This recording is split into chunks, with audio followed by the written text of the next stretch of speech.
Welcome to Galactic Nova Stories, where cosmic emotions come to life. Your journey begins now. The massive ore processor of Kepler-9 hummed with mechanical precision, its steel arms grinding through asteroid rock with the patience of a machine built to outlast civilizations. Jake Martinez wiped sweat from his brow as he adjusted the hydraulic pressure gauge, his human hands steady despite the vibrations that rattled through the mining station's deck plates. Around him, beings from a dozen different worlds worked in harmony, or at least professional tolerance. The Vellani were among the most delicate of the station's workers, their crystalline skin catching the harsh industrial lighting like living gemstones. Jake had always found them fascinating, though he'd never had much reason to interact with them beyond polite nods in the corridors. They handled the precision electronics that human fingers were too clumsy for, while humans like Jake took care of the heavy machinery that would crush most other species without effort. Today felt different, though. There was a tension in the recycled air, a subtle wrongness that Jake's human instincts picked up on, even when his conscious mind couldn't identify the source. He'd learned to trust those feelings during his 15 years working deep space mining. Operations. Humans might not have the enhanced senses of some species, but they had something else, an ability to read patterns, to sense danger in ways that sometimes defied explanation. "Hey, Jake," called out Ben Parker from across the processing floor. "You feeling that vibration in Section 7? Seems off to me." Jake nodded, his attention already shifting toward the area Ben indicated. The Vellani technician working near the primary crusher was Kira, if he remembered correctly. She was young for her species, barely past what humans would consider adolescence, though she'd been working the station for over a year. Her pale blue skin seemed almost translucent under the work lights, and her large dark eyes focused intently. On the diagnostic panel she was operating, the wrongness in Jake's gut intensified. The vibration Ben mentioned wasn't just unusual, it was dangerous.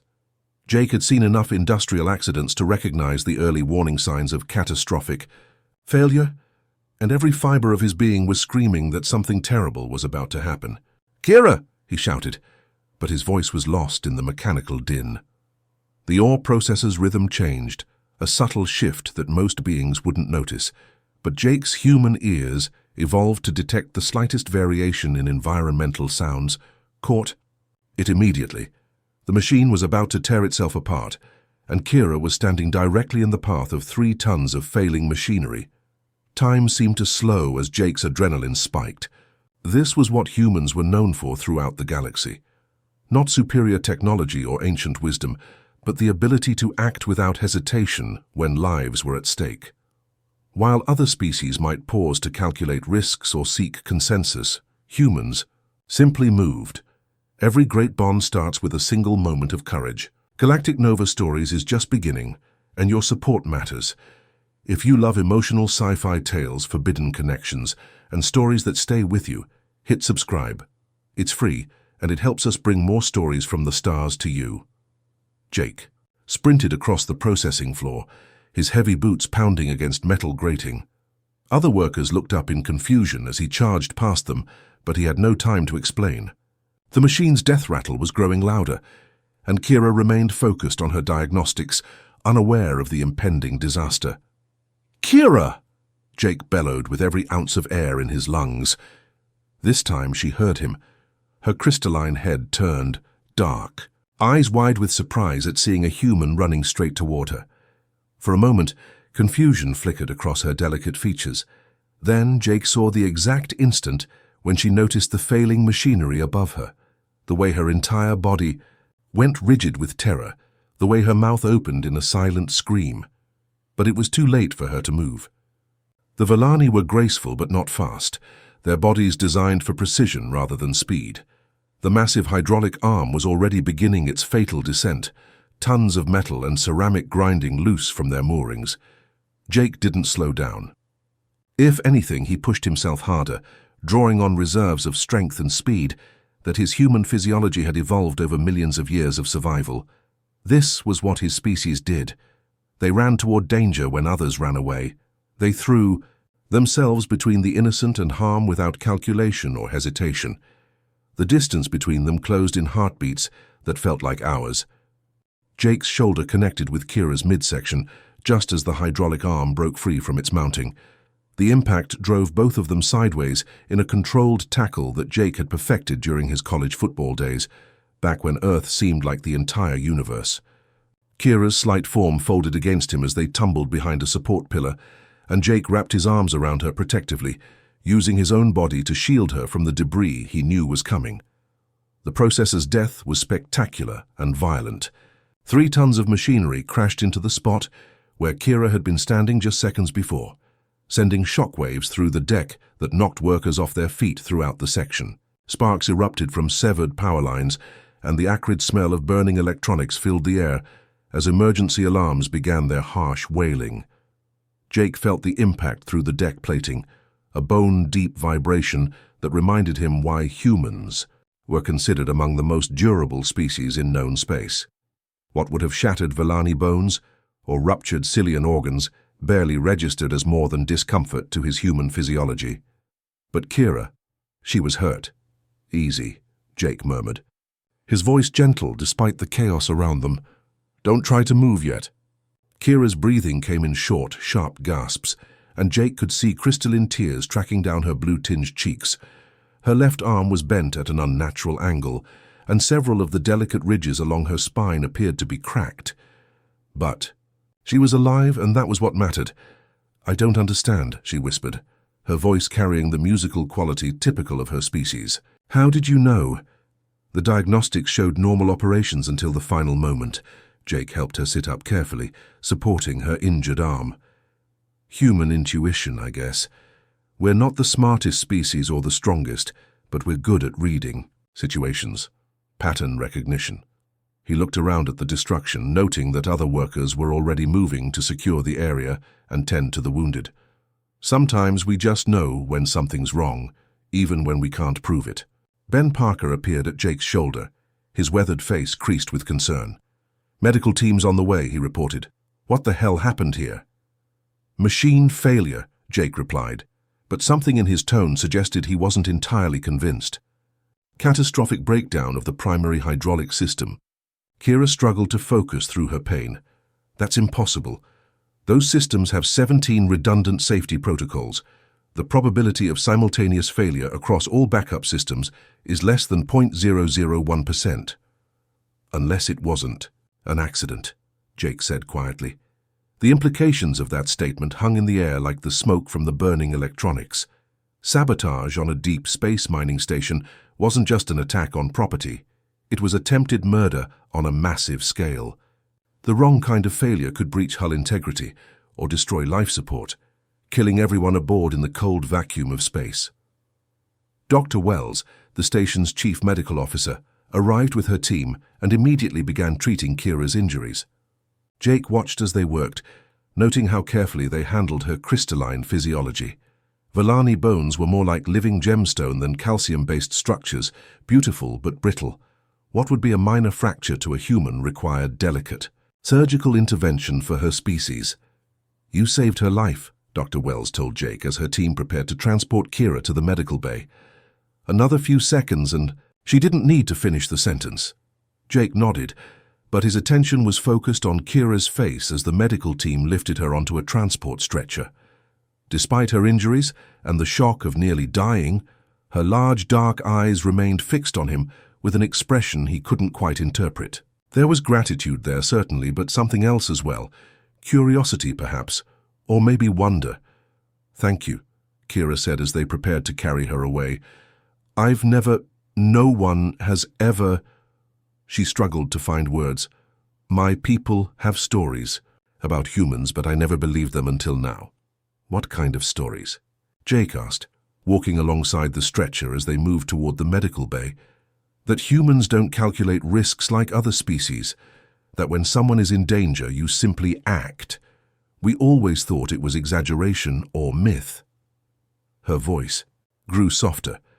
We call it the guardian instinct, the willingness to sacrifice oneself for strangers without hesitation. Most species in the galaxy think it's a form of temporary insanity. Jake almost smiled at that. Maybe it is, but it's gotten us this far, As the medical team disappeared into the treatment section, Jake remained in the corridor, processing what had just happened. The rescue itself felt natural, instinctive, exactly the kind of split-second decision that humans were known for throughout the galaxy. But Kira's reaction intrigued him. She looked at him like he was some kind of miracle, when from his perspective, he'd simply done what anyone should do. The difference in perception was telling. What humans considered basic decency, other species viewed as extraordinary heroism. The medical bay's soft lighting was a welcome change from the harsh industrial glare of the processing floor. Jake sat in the visitor's chair beside Kira's bed, watching as she flexed her newly healed arm with wonder. Vellani physiology responded remarkably well to modern medical intervention, their crystalline bone structure actually stronger after proper treatment than it had been before the injury. Dr. Wells says I'll be cleared for light duty in 2 days, Kira reported, her musical voice brighter than it had been since the accident. She also says that among her species, broken bones require months of healing. Is that true? Jake nodded. Humans are pretty tough, but we're not indestructible. A break like yours would have put me out of commission for at least 6 weeks, maybe longer. He paused, studying her delicate features. Your people heal faster than most species I've met. Not faster, Kira corrected gently, just differently. Our bodies are designed to repair crystal lattice structures efficiently, but we're also much more fragile to begin with. She looked down at her hands, where faint lines of silver marked where micro-fractures had been sealed. One impact that wouldn't even bruise a human could shatter our bones entirely. The conversation fell into comfortable silence as Jake processed this information. Throughout the galaxy, each species had evolved their own unique advantages and limitations. The Cillians could survive in toxic atmospheres that would kill most other life forms. The Korathi had reflexes so fast they could dodge laser fire. The Threnodi could see across electromagnetic spectrums that others couldn't even imagine. But humans? Humans were the generalists, the ones who could adapt to almost any environment and survive conditions that specialized species couldn't handle. They weren't the fastest or the strongest or the smartest, but they were versatile in ways that sometimes surprised even themselves. Can I ask you something? Kira said, breaking into his thoughts. What you did today, the way you just ran into danger without hesitation, is that normal for humans? Jake considered the question seriously. I guess so. I mean, most humans would have done the same thing in my position. When someone's in trouble, you help them. It's not really a choice.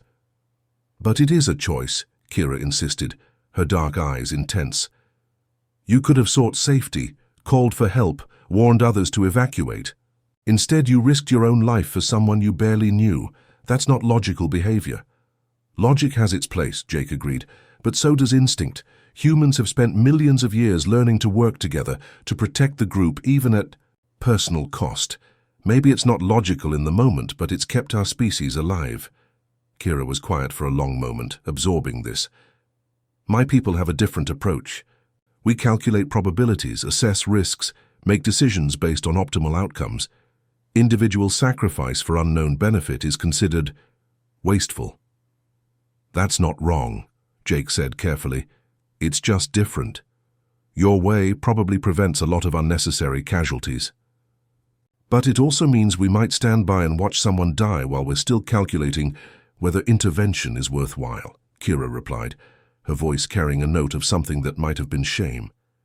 Today, I would have died while my people debated the best course of action. Jake leaned forward in his chair. But you wouldn't have been in that situation if you were as cautious as you're describing.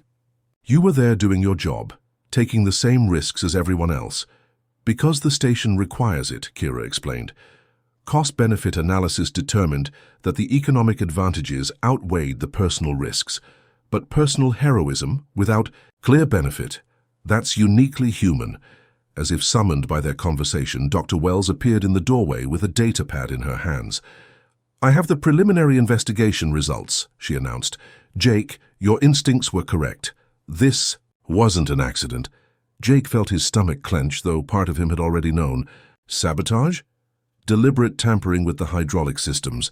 Someone disabled the safety protocols and introduced stress fractures in the primary support brackets. They wanted this to look like equipment failure, but the evidence is clear once. You know what to look for. Kira struggled to sit up straighter, her crystalline features reflecting her shock. Who would do such a thing? This station employs over 300 beings from 12 different species. An accident like this could have killed dozens. That might have been the point, Dr. Wells said grimly. There's been tension lately about alien integration policies. Some human factions think the mining companies are giving too many jobs to non-humans. Jake felt a familiar anger rising in his chest, the same protective instinct that had driven him to tackle Kira out of harm's way. So they decided to commit mass murder to make a point. It appears so. Station security is investigating, but they're asking for volunteers to help with the inquiry. Apparently, they think human intuition might be useful in identifying the perpetrators. Jake looked at Kira, noting how her expression had shifted from gratitude to something harder, more determined. I want to help, he said. So do I, Kira added, surprising both humans. Dr. Wells frowned. You're still recovering. I'm the one they tried to kill, Kira interrupted, her musical voice carrying an edge Jake had never heard before. If humans have taught me anything today, it's that sometimes logic must yield to justice. The station's security office buzzed with activity as Chief Martinez pulled up holographic displays of the damaged machinery. Jake noted with some amusement that he shared a surname with the chief, though they'd never met before today's crisis. Station life was like that. Hundreds of people working in close quarters, yet whole departments that barely interacted. The sabotage was sophisticated, Chief Martinez explained, highlighting specific components in the display. Whoever did this knew exactly how to make the failure look accidental while ensuring maximum damage. They used a molecular acid to weaken the support brackets over time, and they installed bypass chips to override the safety protocols at a predetermined moment. Kira leaned forward in her chair, her crystalline features reflecting the blue light of the hologram. Despite Dr. Wells's concerns, she'd insisted on joining the investigation, and Jake had to admit her technical expertise was proving invaluable. The timing suggests they wanted the failure to occur during peak shift hours, when the most beings would be in danger. Exactly, the chief agreed. What we can't figure out is how they access the system without triggering security alerts. The hydraulic controls require Level 7 clearance, and only 12 people on the station have that authorization. Jake studied the list of names that appeared in the air between them. He recognized most of them: senior engineers, department heads, maintenance supervisors. All humans, which probably wasn't a coincidence given the station's original Earth-based corporate structure, but it also meant the saboteur was someone with significant responsibility and trust. Have you questioned them all? Jake asked. Standard.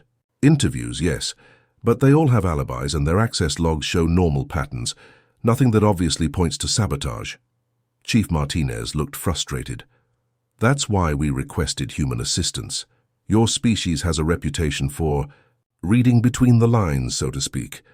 Jake understood what she meant. Humans had developed sophisticated social instincts over millennia of complex tribal interactions.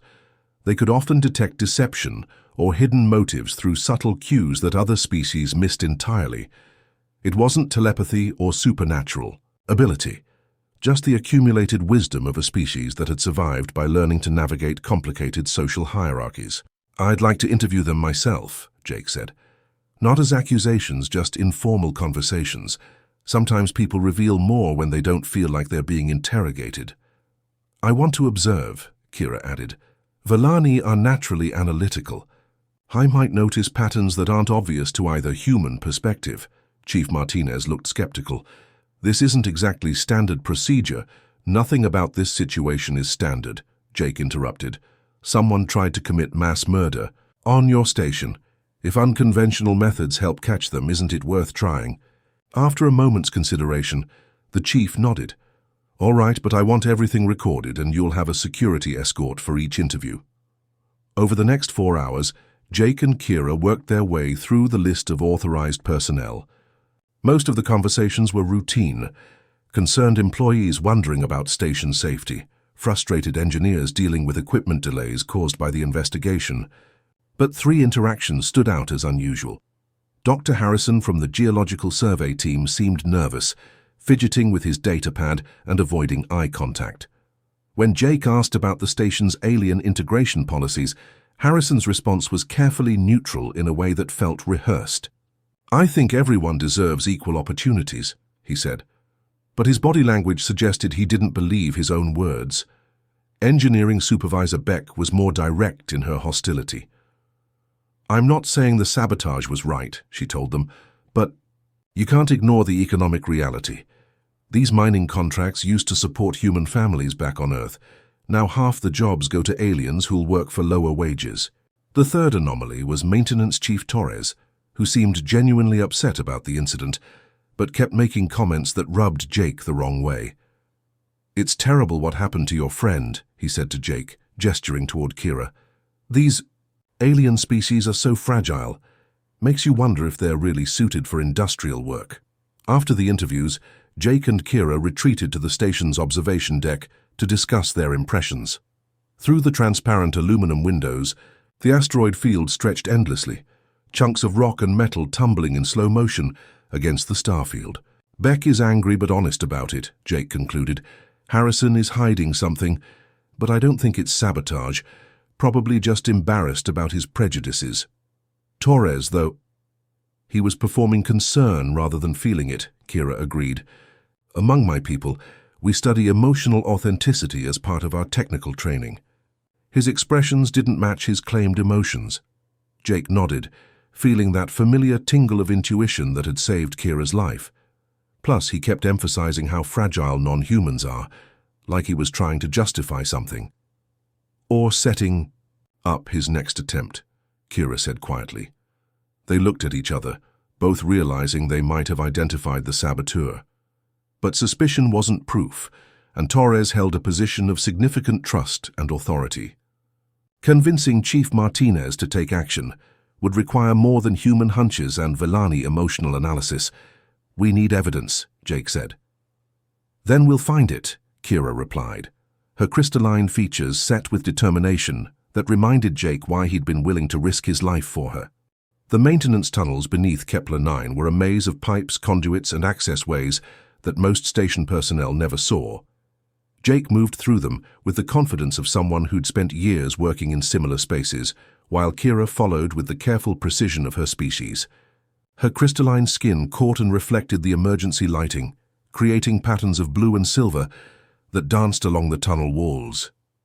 "Torres has master access to these areas," Jake whispered, as they approached the junction that led to the hydraulic control systems. "If he's planning another sabotage attempt, this is where he'd do it." Kira consulted her handheld scanner, its display showing the tunnel layouts ahead. The next section contains the primary life support regulators.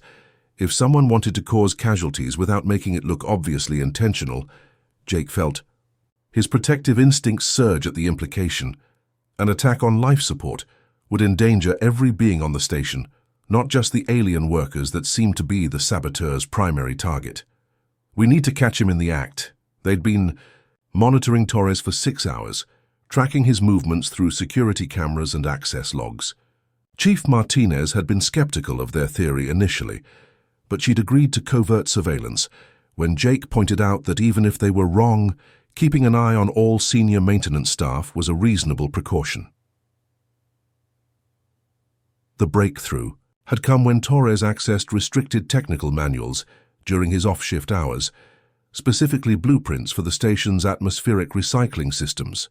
Combined with his purchase of industrial solvents from the chemistry lab, ostensibly for routine cleaning, the pattern was becoming clear. A soft sound ahead made Jake freeze, one hand reaching back to stop Kira's advance. Human hearing was excellent in the frequency ranges associated with stealth and danger, an evolutionary adaptation from their species' long history as both predator and prey.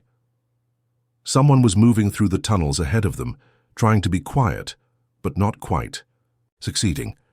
Jake activated his comm unit's silent signal mode, sending a coded message to Chief Martinez's security team. Then he motioned for Kira to follow him as they crept toward the source of the sound. Torres was exactly where Jake's instincts had suggested he'd be, hunched over an access panel that controlled atmospheric mixture ratios for the alien-populated sections of the station. He had a small device in his hands that Jake recognized as a molecular disruptor, capable of introducing undetectable changes to the system's programming. "Maintenance Chief Torres," Jake said, stepping into the light. "Working late tonight?" Torres spun around, his face cycling through surprise, fear, and anger in the space of heartbeats. "Martinez, what are you doing down here?" "Investigating sabotage," Jake replied calmly. "Same as you, apparently, except you're the one committing it."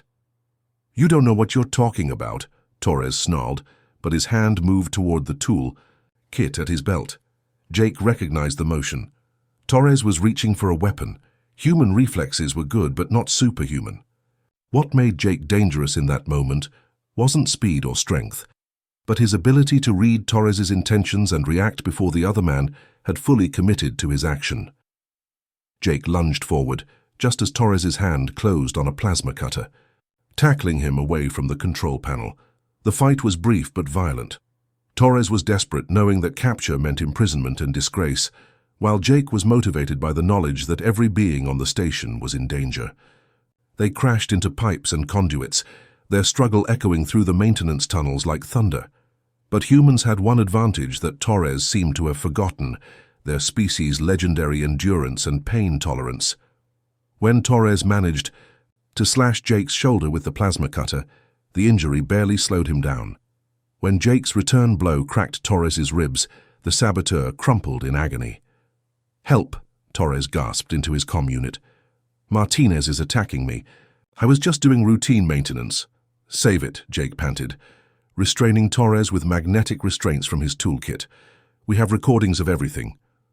Kira emerged from her hiding spot, her scanner displaying detailed readings of Torres's sabotage device. He was preparing to reduce oxygen concentration in the alien quarters by 15% over the next week, gradual enough to avoid triggering alarms, but sufficient to cause severe health complications for most non-human species. "Mass murder by slow suffocation," Jake said grimly, "and it would have looked like system degradation or equipment failure." Chief Martinez's security team arrived within minutes, alerted by Jake's earlier signal and the commotion of the fight. As they took Torres into custody, the maintenance chief's careful mask finally slipped completely. "You're all idiots," he spat at Jake and Kira. "This station was built by humans, operated by humans, meant to support human families. Now we're giving away our jobs and our future to aliens who'll never be loyal to Earth or our values." Filani have been working alongside humans for over 20 years, Jake replied. "Kira's been on this station longer than you have. If anyone's shown loyalty, it's her." "Loyalty?"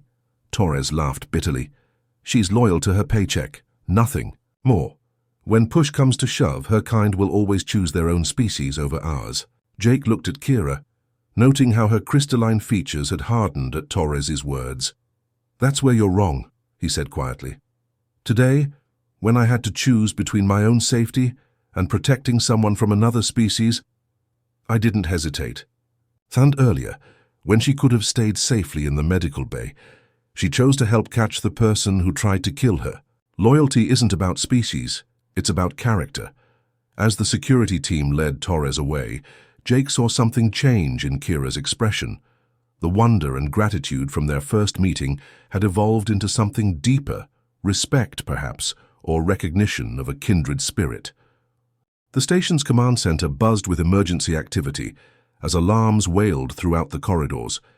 Jake's shoulder throbbed where Torres had cut him, but he ignored the pain as he studied the status displays showing critical system failures across multiple sections. Somehow, even in custody, the saboteur had managed to trigger additional attacks. "He must have set up dead man switches," Chief Martinez explained, her face grim as reports flooded in from across the station. When his access codes were deactivated after his arrest, it triggered backup sabotage programs he'd hidden in the system. Kira's fingers flew over her diagnostic interface, her crystalline features reflecting the red emergency lighting. "I'm seeing cascading failures in life support, artificial gravity and hull integrity monitoring. If these continue, the station will become uninhabitable within hours." Jake felt that familiar surge of human stubbornness, that his species was known for throughout the galaxy. Other races might calculate the odds of survival and make rational decisions about evacuation, but humans had a tendency to dig in and fight when things looked hopeless. "Can we stop it?" "Maybe," Kira replied, pulling up system schematics. "But it would require someone to manually access the primary control nodes in each affected section. That means going into areas where life support is already failing." "Chief," Martinez shook her head. "Too dangerous. We should begin evacuation procedures and call for emergency rescue ships." "How long for rescue ships to arrive?" Jake asked. "Minimum 12 hours, probably longer given our position in the asteroid field." Jake studied the environmental readings from the compromised sections. "We don't have 12 hours. Some of the alien crew members won't survive more than 6 hours in these conditions." The unspoken implication hung in the air. The human crew members would likely survive longer due to their species' adaptability and endurance, but over 60 non-human workers faced death from environmental exposure or toxic atmosphere buildup. "I'll go," Jake said simply. "You're injured and exhausted," Chief Martinez protested, "and even if you reach the control nodes, you'd need technical expertise to repair the damage." "Then I'll go with him," Kira announced, surprising everyone. "In the command center." "Absolutely not," Dr. Wells interjected, having arrived during the crisis discussion. "Your species can't survive in the compromised environmental conditions. The atmospheric toxicity alone would kill you within minutes." Kira's dark eyes met Jake's across the command center. "Environmental suits?" Jake considered the option. Standard environmental suits would protect them from toxic atmosphere and temperature extremes, but they were bulky and would slow down their movement through the maintenance tunnels. Time was critical. Every minute of delay meant more lives. At risk. Modified emergency gear, he decided. Lightweight oxygen recyclers and basic environmental protection. We'll move fast and fix what we can. Chief Martinez pulled up the station schematics, highlighting the locations where manual intervention was needed. 7 critical nodes across 4 sections. Even if you could reach them all, you're talking about 6 hours of work in hostile conditions. "Then we'd better get started," Jake replied. As they prepared for the mission, Jake noticed how Kira's demeanor had changed since Torres's capture. The grateful, wondering alien who had looked at him like a miraculous savior was gone, replaced by someone who understood that heroism wasn't a uniquely human trait. It was a choice available to anyone willing to make it. "Why are you doing this?" Jake asked as they checked their emergency equipment. "Your people are safe in the uncompromised sections. You could wait for rescue with minimal risk." Kira's crystalline features reflected his helmet light as she secured her oxygen recycler. "Because 60 beings are going to die if we don't act. Because Torres was wrong about loyalty and species and what matters in a crisis. And because a human taught me that sometimes the illogical choice is the right choice." They entered the compromised sections through maintenance airlocks, immediately feeling the effects of failing environmental systems. The temperature was dropping rapidly, and Jake could taste metallic contamination in the recycled air despite his breathing apparatus. For Kira, he knew, the conditions were far more dangerous. The first control node was in Section C, where the artificial gravity had failed entirely. They floated through corridors filled with floating debris, using magnetic boots to anchor themselves as they worked. Jake's human stamina allowed him to function effectively, even in the exhausting zero-gravity environment, while Kira's precise motor control made her ideal for the delicate electronics repair work. "Gravity restored in Section C," she reported, "after 20 minutes of intense work. But I'm reading toxic buildup in the atmosphere recyclers." Jake checked his chronometer. "We can fix it on the way back if we have time. Right now, we need to keep moving." Section B required them to traverse areas where hull microfractures had created dangerous pressure differentials. Jake's human durability allowed him to work in conditions that would incapacitate most other species, while Kira's analytical mind quickly identified the most efficient repair sequences. But by the 4th control node, Jake could see that Kira was struggling. Her crystalline skin had taken on a grayish tinge, and her movements were becoming sluggish despite the environmental suit's protection. "Maybe you should head back," Jake suggested during a brief rest period. "Not until we're finished," Kira replied firmly. Though her musical voice carried notes of strain that worried him, Jake realized he was witnessing something remarkable, a member of a species known for logical risk assessment choosing to continue her dangerous mission based purely on moral conviction. Torres had been wrong about alien loyalty, but he'd also been wrong about human uniqueness. The capacity for self-sacrifice wasn't limited to any single species. As they approached the final control nodes, emergency alarms indicated that time was running out for the trapped crew members in the most compromised sections. The final control node was located in Section A, where environmental failures had created a toxic soup of atmospheric contaminants and temperature extremes that would have killed most beings within minutes. Jake's human physiology allowed him to function despite the harsh conditions, but he was deeply concerned about Kira as they made their way through the compromised corridors. Her crystalline skin had lost most of its natural luminescence, taking on the dull gray coloration that indicated severe physiological stress in her species. Despite the environmental suit's protection, the cumulative effects of 6 hours in hostile conditions were taking their toll. Yet she pressed forward with determination that reminded Jake why he'd been willing to risk his life for her in the first place. Environmental readings show we have maybe 30 minutes before the toxicity reaches lethal levels for the trapped crew, Kira reported, her musical voice strained but steady. If we can restore primary life support from this node, we can buy them enough time for evacuation.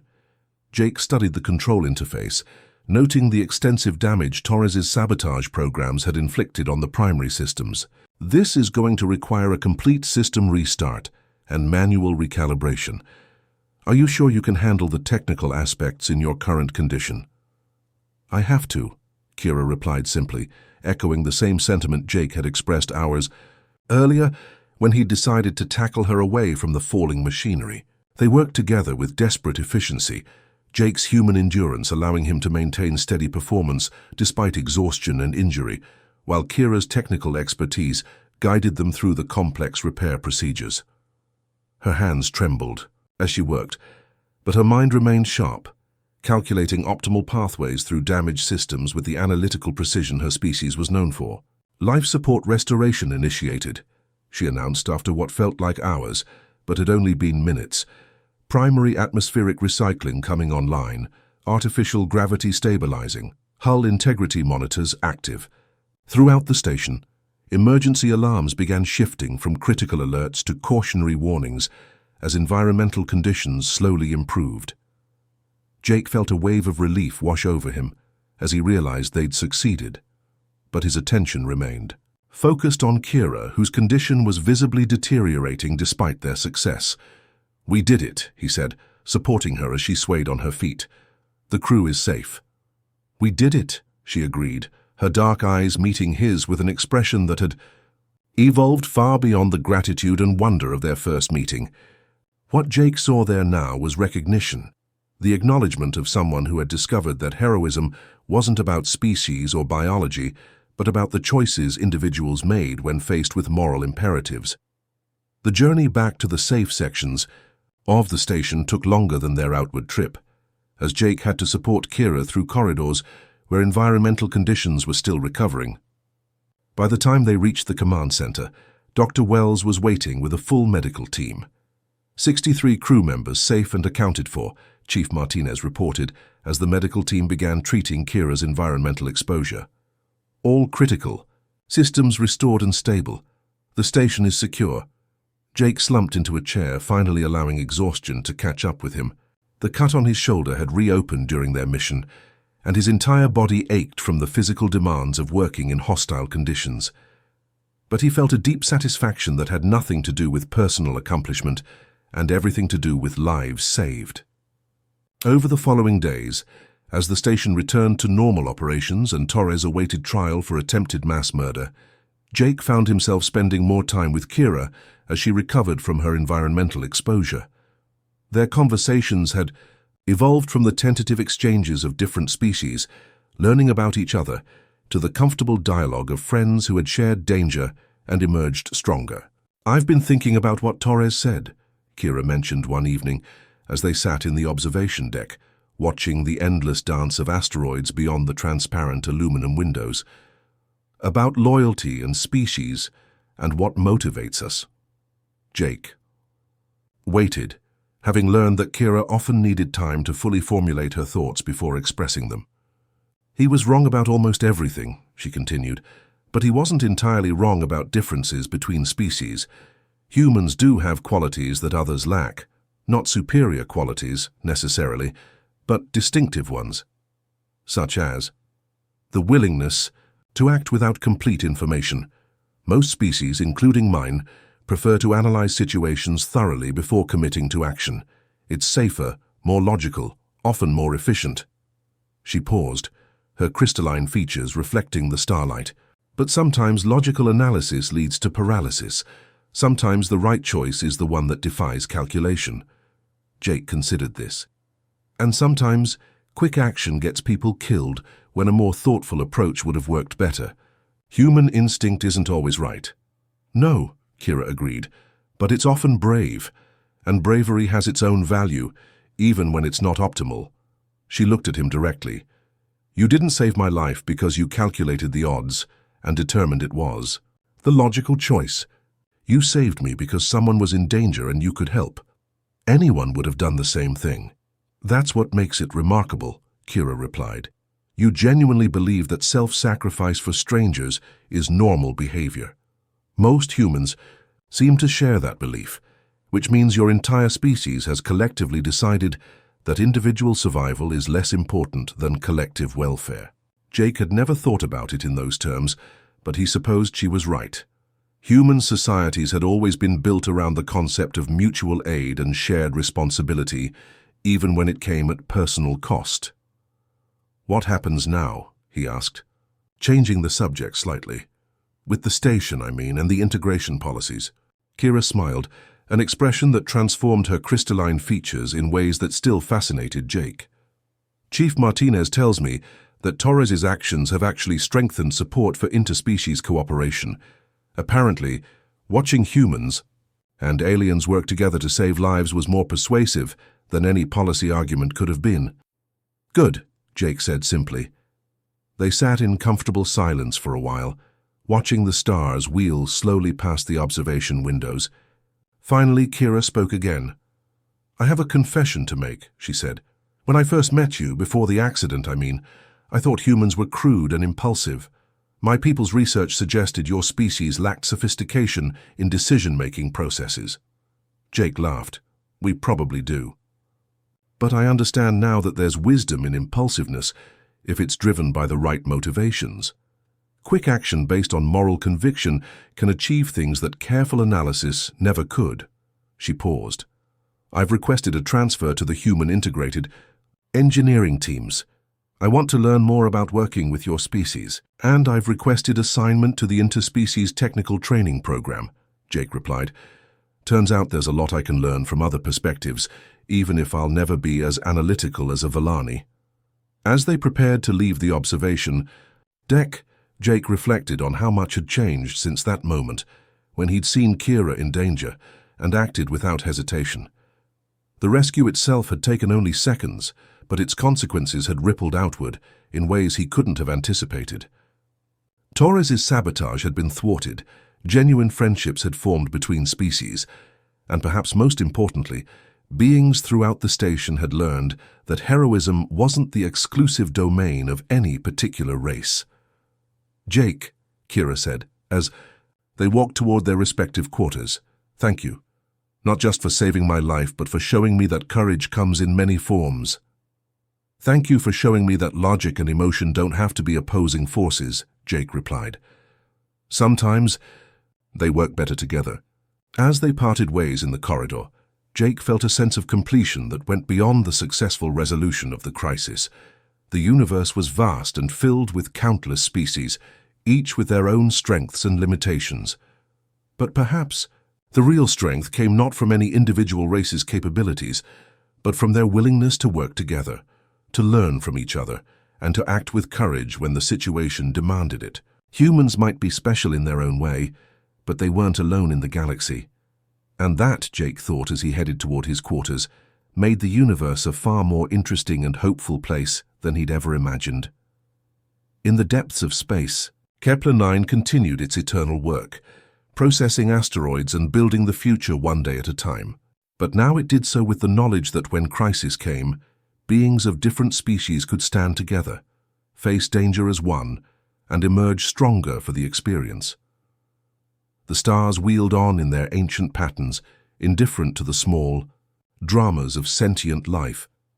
But in one small corner of the galaxy, understanding had grown where prejudice had once festered, and friendship had bloomed in the aftermath of courage freely given.